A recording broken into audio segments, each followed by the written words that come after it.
Assalamualaikum warahmatullahi wabarakatuh. Ketemu lagi dengan saya teman-teman, masih di channel endoscafe_info yang selalu memberikan informasi-informasi kesehatan buat teman-teman semua.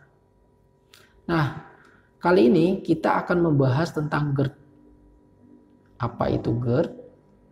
Apa penyebabnya? Dan bagaimana perawatannya di rumah? Ini yang selalu ditanyakan pada pasien-pasien yang mengalami GERD.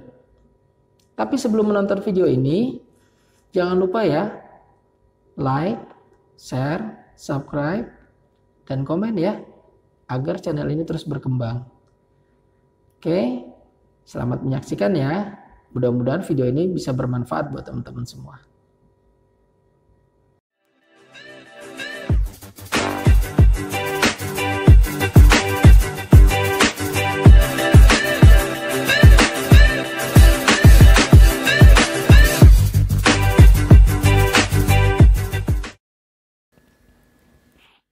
Nah, teman-teman, ini ada sebuah gambar yang diambil dari gambar endoskopi ya, di kerongkongan kita. Apa bedanya pada gambar ini? Yuk, kita bahas ya.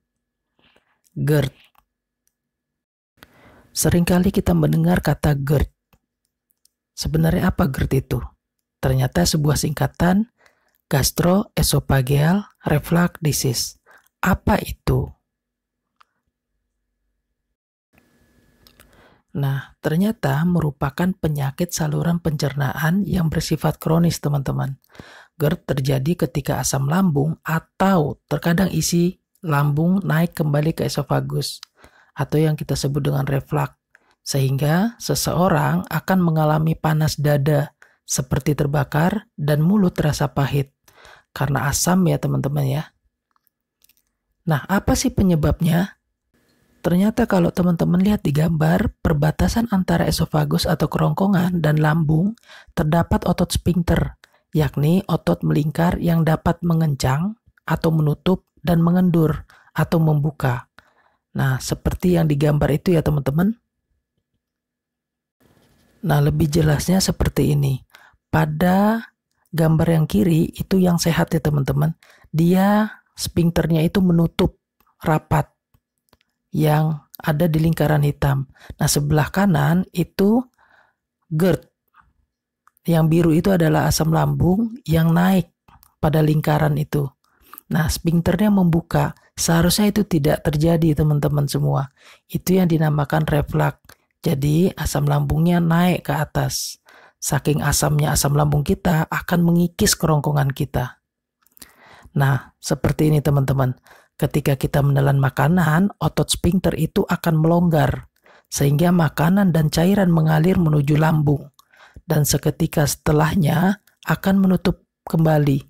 Namun, jika katup ini melemah atau mengendur abnormal, maka asam lambung maupun isi lambung akan bisa mengalir kembali ke kerongkongan kita atau esofagus, akan reflux dia, dan timbullah rasa mual. Teman-teman dapat lihat di gambar makanan masuk, harusnya sphincternya itu menutup rapat yang ada lingkaran itu ya. Nah, dia karena tidak rapatnya sphincter itu, asam lambungnya itu naik. Nah, sekarang kita lihat yang normal. Jika asam lambung terus-terusan reflux, maka akan mengiritasi lapisan esofagus kita atau kerongkongan kita, membuatnya menjadi meradang atau yang kita kenal dengan esofagitis. Seiring waktu, peradangan dapat merusak lapisan esofagus kita atau kerongkongan kita, menyebabkan komplikasi seperti perdarahan, penyempitan esofagus, atau bisa menjadi kondisi kanker ke depannya. Nah, yang di sebelah kiri gambar itu adalah yang normal teman-teman, itu ada putih-putih untuk lapisannya. Sebelah kanan itu yang GERD, dia agak luka, jadi lapisannya itu terkikis.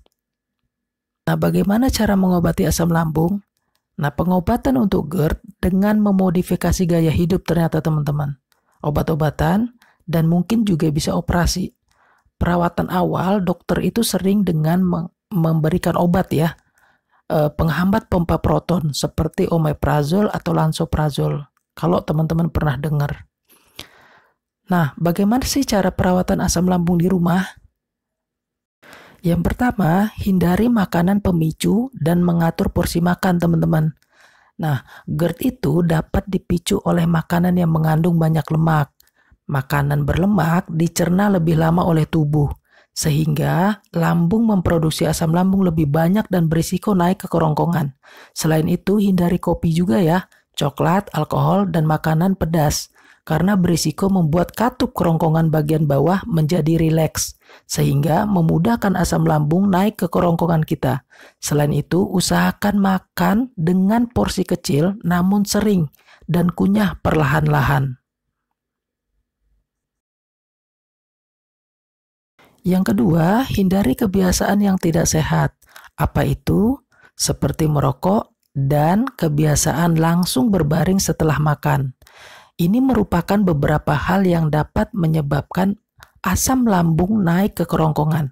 Karena itu, penting untuk menghindari kebiasaan tersebut guna mencegah munculnya penyakit asam lambung. Beri jeda waktu setidaknya 3 jam untuk berbaring setelah makan. Saran saya, teman-teman makan sebelum maghrib. Sehingga ketika teman-teman tidur malam jam 9, itu lambungnya tidak penuh terisi makanan. Jadi, tidak naik ke kerongkongan kita. Yang ketiga, tidak memakai pakaian yang ketat di bagian perut. Hindari mengenakan pakaian yang ketat di bagian perut karena dapat menekan lambung sehingga menyebabkan isi lambung naik ke kerongkongan dan muntah. Agar lebih aman, gunakanlah pakaian yang longgar. Nah, itu teman-teman yang ketiga ya. Jadi, saran saya gunakan pakaian yang longgar agar tidak muntah atau asam lambung tidak naik ke kerongkongan kita.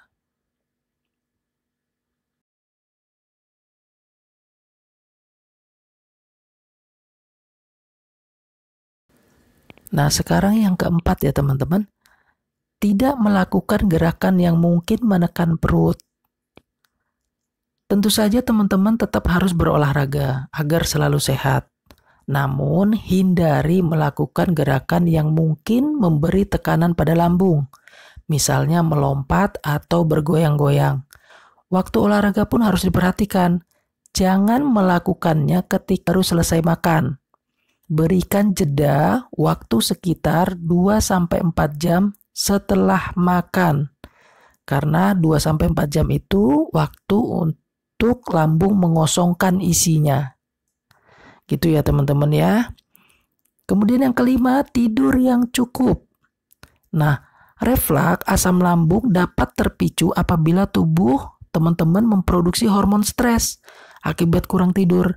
Jangan abaikan kondisi ini karena bisa menimbulkan komplikasi, menyebabkan penyakit menjadi kronis, dan akhirnya dapat menurunkan kualitas serta angka harapan hidup.